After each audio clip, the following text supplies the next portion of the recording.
So you get through Nebraska, all you got left is Nebraska. No, we're talking about the women's tournament. Texas A&M also taking on the Cornhuskers there. Well, I tell you what, Chris, this team has been so hot this postseason. They're probably hotter than I am right now, about to melt in this heat out here. Their first loss of the entire tournament, not just the World Series, the entire NCAA tournament came yesterday. Texas A&M star guard Wade Taylor, he was out earlier this week, and right now I'm going to try to pan the camera over. As you can see him right back here, he is not participating in the shoot-around. It looks like he will be out for tonight's game. As they say in Las Vegas, you got to quit while you're ahead, but unfortunately you can't end the football game early. Otherwise, A&M would have been victorious in this one, but they fall late to USC. So the president at Nebraska left to take the president job at Ohio State. He then hires Ross Bjork as the athletic director, which then opens up Texas A&M the chance to hire Nebraska's athletic director, Trev Alberts. But enough of us. Let's show you what you're really interested in. This beautiful new facility, and there you have it, the new home court for the Baylor Bears. Coming into tonight, we were down to the final 4 teams in Class 5A, 4 of the best. But boy, these Eagles made it look easy. 2012 may go down as the most important season historically for Texas A&M football. Of course, the move to the SEC, Johnny Football making waves, and while Manziel was winning the Heisman, another quarterback was establishing himself. 3rd place in the voting that year, Kansas State's Colin Klein, and he is now the offensive coordinator. It's not hard to overlook the ordinary challenges in life. 2nd grade. Something as easy as tying your shoe. He was like, how can I do that with one hand? But Giovanni Ceros always finds a way. I mean, I can show you how I did it. I think it's pretty cool. I'm not always going to be here to tie it. Then I make a hole right here. Teacher's not always going to be here to tie it. I go around. You're going to have to figure it out. I mean, it just taught me that I need to learn how to, adapt to, how I am. Giovanni's mother, Gracie, had no indication her son would be any different during her pregnancy. My mom told me, she's like, God gives you what he thinks you can handle, and this is a gift. The delivery doctor that delivered him, he's like, you know, the Houston Astros will be looking for that left-handed pitcher one day.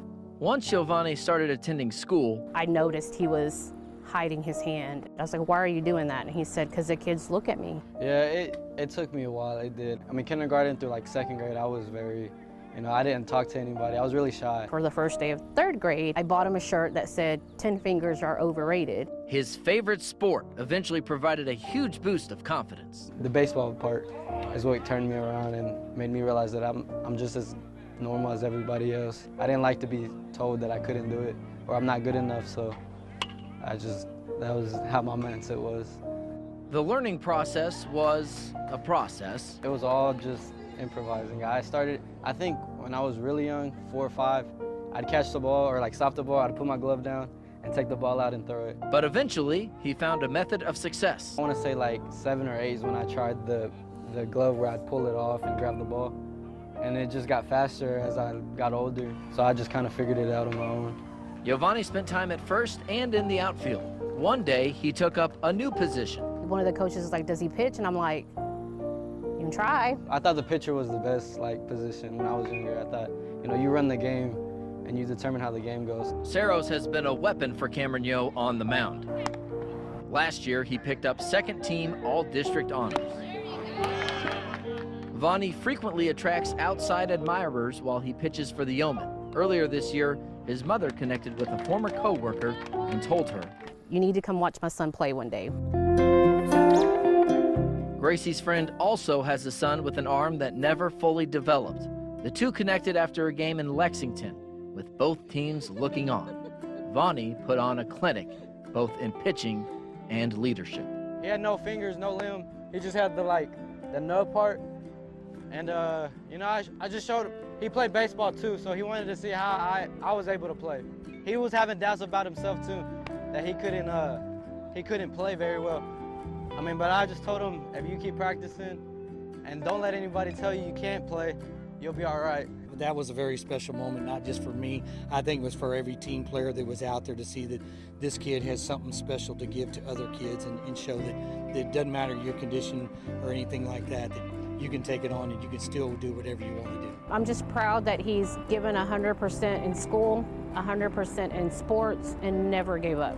And that's what I've always told him. Don't ever give up on anything. You try till you master it, and don't let anybody ever tell you that you can't do something. As Giovanni ties a bow on his time at Cameron Yo, he wants everyone to embrace their full potential, no matter what hand you may be dealt. What's like the biggest thing you think your story can teach people, just in terms of how far you've been able to go with your work ethic and everything else? Yeah, it's not even the fact that, I have just one arm. I just think everybody should just try it. If you think you can't do it, I mean, just go ahead and try it. The worst you can do is fail again, and then just keep going until you achieve it.